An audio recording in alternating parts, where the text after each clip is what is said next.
we get people messaging us, and we figured that we'd start doing a mailbag of sort, if you will, and addressing those every single Tuesday during our live stream. Now, our live stream yesterday got bumped to today, so we're doing it today on Wednesday, and we'll just get right into it here. Obviously, if you're watching this live, thank you very much.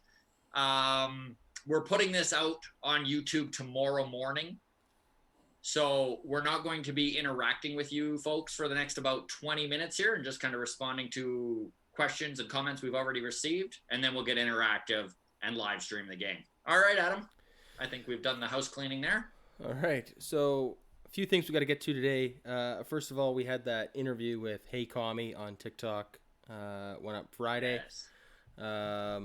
Couple good comments here. So Dultramarist, I need to figure out how to pronounce this guy's name, says really good points about the Cleveland Guardians subject and the name change. Yeah, it was interesting to kind of find out that back in 1910, when the Cleveland Indians originally chose their name, that it was because there was an Indigenous man playing on the team, and it was the first Indigenous dude to play in Major League Baseball, and so they wished it to be a part of their culture within the Cleveland organization. And so it was actually, for 1910, sort of a PC move. Obviously, we have gotten far past that, and Indian is no longer the proper nomenclature for that sort of thing. So we talked about that, and no, it was very interesting to hear all that come up. Absolutely. And then also on that video, Judy and Steve Annenson said, "Nice interview, guys. Really enjoyed it." So, that's nice. I know you're getting to the positive stuff before we get the avalanche of negativity that's coming. I know. Oh, it's coming. It's coming. So I did want to just start with that, put a smile on your face. Yes. But for anybody, I know most of our interviews typically are people involved in the game as athletes, be it a prospect or a member of the Blue Jays. But I guess let us know if you guys did enjoy that interview with Hey Commie, and if you want to see more conversations with other just like baseball minds, I guess you would call it. But he had a lot of good input, so it was nice to talk to him. Real stat nerd. I like it. Real stat nerd. Yeah, absolutely. Speaking of stat nerds, in our Discord, we had a interesting little tidbit dropped by Veracity. So he went, I guess, was bored over the weekend and decided that he would make a spreadsheet, if you will. A spreadsheet, and we all love our spreadsheets here on the walk-off. But he made a spreadsheet as to what the team's salary and roster would look like with three interesting acquisitions. The first one being we retain Robbie Ray. The second one being we let Simeon go, and instead we sign Seager. And then we trade for Jose Ramirez from the Cleveland Guardians. So very interesting stuff. Now, the numbers break down beautifully here. Go ahead, Adam. I'm not going to read everybody's estimated salary for 2022. No, but let's start with Robbie Ray. What do they sign him for? All right, so they figure signing him for $18 million. Ramirez is at $12 million with a club option, I guess, right now, and that would be a acquired contract through trade. And then Seager, who's with the Dodgers right now, but the Dodgers won't be needing him because they just traded for Trey Turner, right, from the Nationals. Yeah. So they figured it would cost $30 million to bring in Seager from the Dodgers. And that would be a huge signing, obviously, to get Kyle Seager. Yeah. So, I mean, I know everybody loves Simeon, but Seager is 4 years younger at 27 years old. There's some real reason to roll with that. Now, one of the most interesting things about this proposal that this Veracity had crunched the numbers and put everything up there. Again, this is just a fan doing this, but it did catch my eye because it is a very interesting proposal. So if they bring these guys in at these numbers, it would work out to $164 million for 2022's salary, which coincides with their salary from 2016 when they were making a run.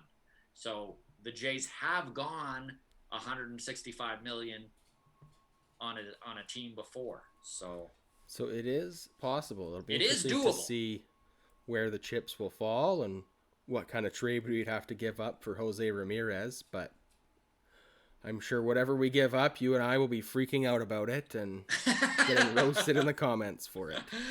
Before we get into that, I did wish to quickly touch on Marcus Simeon just because it does fit in with what we're just talking about and massaging these numbers to get these guys in here. Right. It will be interesting to see what this front office does. Kyle Seager might not be their target. It might truly be a guy who's already on this team in Marcus Simeon. I think that he's really starting to like this young core of guys. You can tell Simeon's fitting in the clubhouse, and maybe they're starting to feel like that they can sign him for another 3 to 4 years. Maybe you can get him at 3 years, 60 million, something like that. I feel like a 3-year contract, maybe a 4-year contract with Simeon would fit a little bit better than what we might have to sign Seager for. I feel like Seager is going to be a 7 or 8 year kind of guy. So because he is younger. He is younger. And this is like the best chance he's ever going to have at a big payday, right? And a little interesting tidbit. Now, this is all hearsay, but this is the rumors on Twitter, is that opposing general managers and organizations, while they were talking to the Blue Jays during the trade deadline, trying to acquire Marcus Simeon, is that the Blue Jays were pretty confident they were going to be able to sign him and that there was no interest in even trying to move him, that they kind of gave this feeling of, well, we can lock him up. Why would we move him? So that's interesting. Very interesting.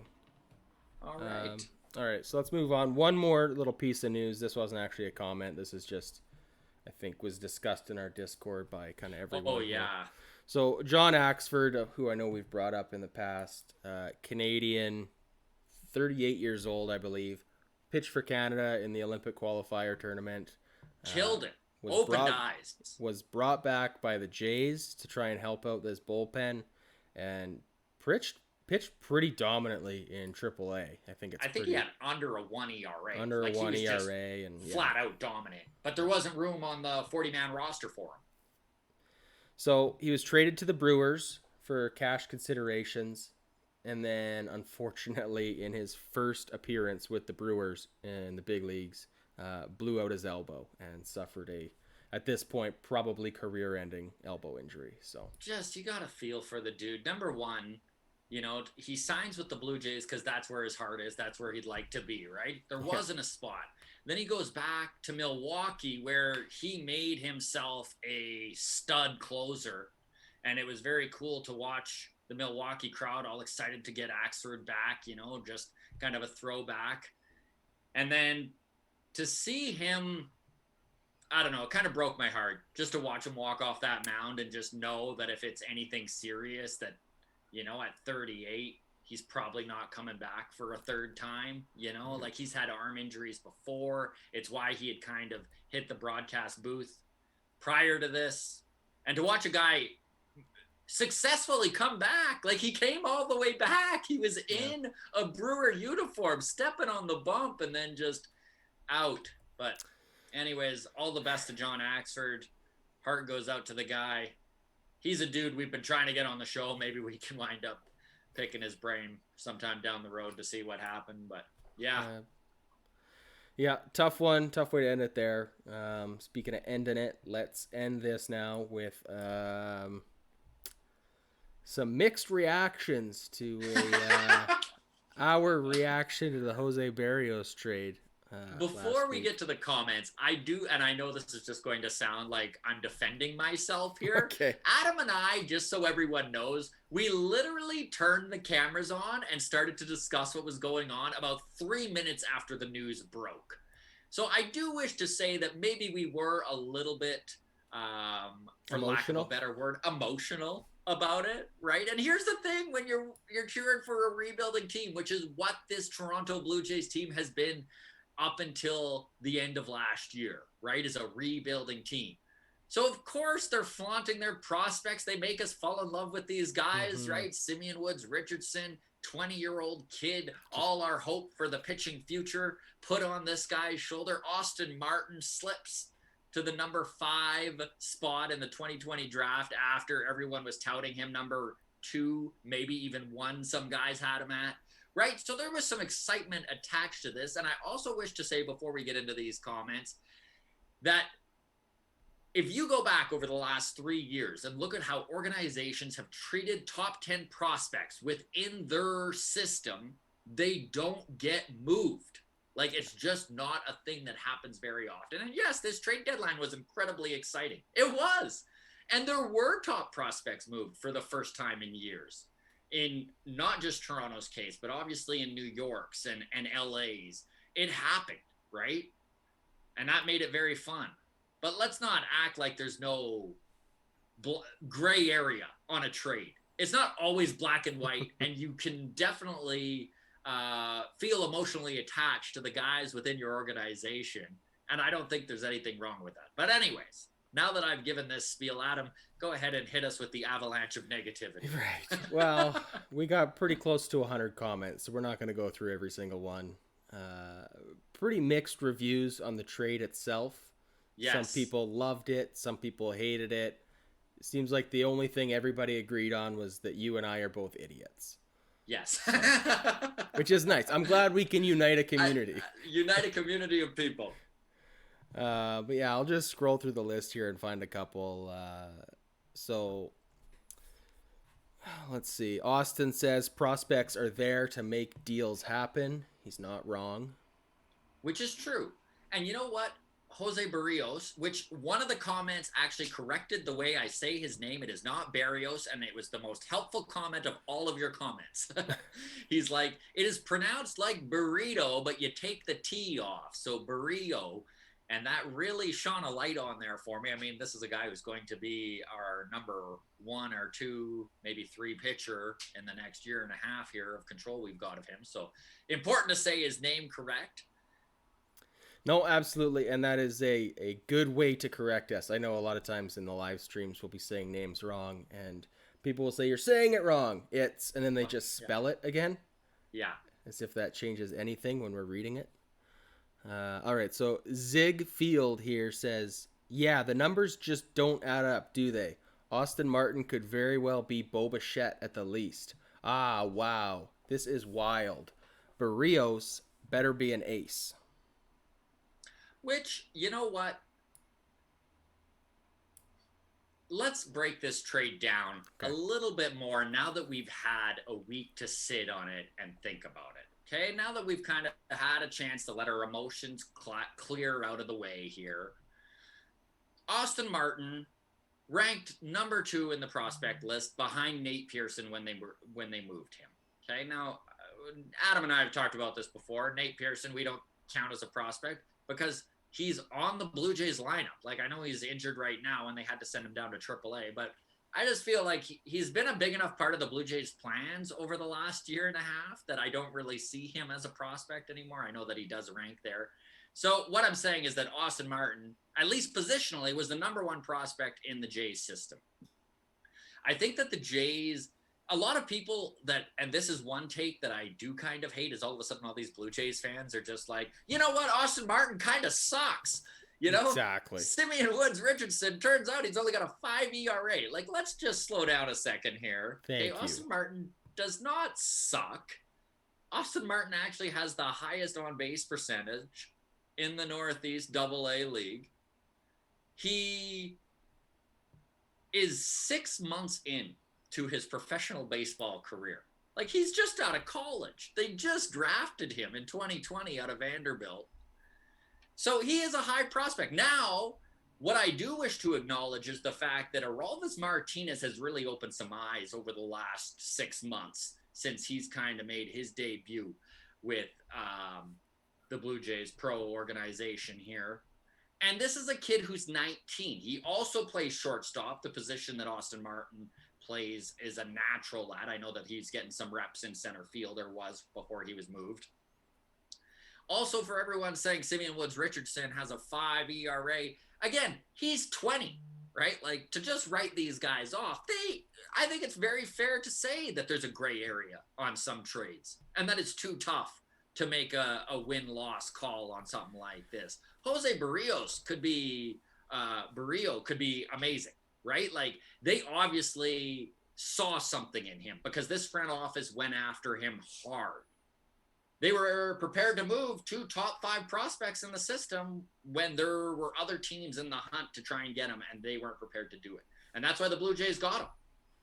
So, Yeah, you're absolutely right, and I think that's the most frustrating thing about reading most of these comments is just seeing people who, before the trade deadline, almost unanimously agreed that Gabriel Moreno, Austin Martin, and Simeon Woods-Richardson were like 3 of our 5 quote-unquote untouchables. Untouchables. So just now that 2 of them have been traded, to see people pretend like they're bums and overrated is just a little frustrating. But that's sports fans in general, I suppose, right? And I mean, believe me, we mentioned this in that first video too that we kind of got roasted for. That they are obviously high on Jordan Groshans and Aroldis Martinez, and just figured that Martin was expendable. And Simeon Woods-Richardson, they obviously looked at and were like, you know what? This is a kid that's probably going to be really good, but he's probably further away from the big leagues than we originally anticipated. He's probably 2-3 years away from getting a sniff. And Alek Manoah has been so much better than us Jays. Well, maybe not all Jays fans, but then a lot of Jays fans were expecting. The guy's been a friggin' stud in this rotation since coming up. He has showed mental acumen way beyond his years, which is fantastic. I think such good news for the Jays. If Manoah had played a full season, I still don't know if he'd win it, but I feel like he would get some votes for Rookie of the Year. I agree 100%, man. And I was thinking that too. It's almost too bad that they waited to bring him up. But at the same time, I think they did it right. They made him force their hand, right? Like, he was so dominant in AAA that they were just like, well, we need starting pitching so bad it's ridiculous to not bring this kid up at this point, right? So, anyways. All right, well, let's look at the bright side of this trade before we jump into the live stream here and wrap it up. We didn't lose a single roster player at this trade deadline. We did not.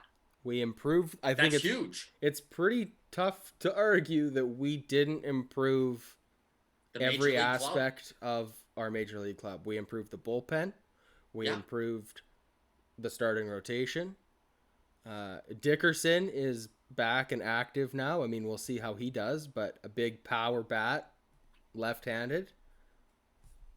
And while we're talking about coming off of injury, I did just hear that Joakim Soria, who the Jays just got at the trade deadline from Arizona, hurt his finger and is going on the IL, but that does mean friend of the show, Taylor Saucedo, getting the call back up, joining that bullpen again here to start this game here. I just had a quick glance at the live chat here. People are arguing that we did lose Rowdy Tellez. Yes, we did lose Rowdy Tellez. And that's a good point. And he's killing it in Milwaukee. He's hitting .327 now with the Brewers. So. And you know what, though? Where would we put Rowdy? Like, that's the problem when you've got a generational talent at first base in Vladdy Guerrero. Like, unfortunately, first base is... I mean, Rowdy is beautiful. He's killing it. He's 27. He's got 5 years on Vladdy. There was just nowhere to put him. And we needed bullpen help desperately when they moved him. That's what happens when you get desperate. You wind up giving up guys maybe you wouldn't want to. We'll leave it at that and get to the live stream, or what do you think, bud? Yeah, let's leave it at that. And just a reminder, we're going to do these mailbag episodes every Tuesday. So that's right. So get your comments and questions in and message us on Twitter and Instagram, and we'll pick some of the best and some of the worst, and we'll answer them next Tuesday.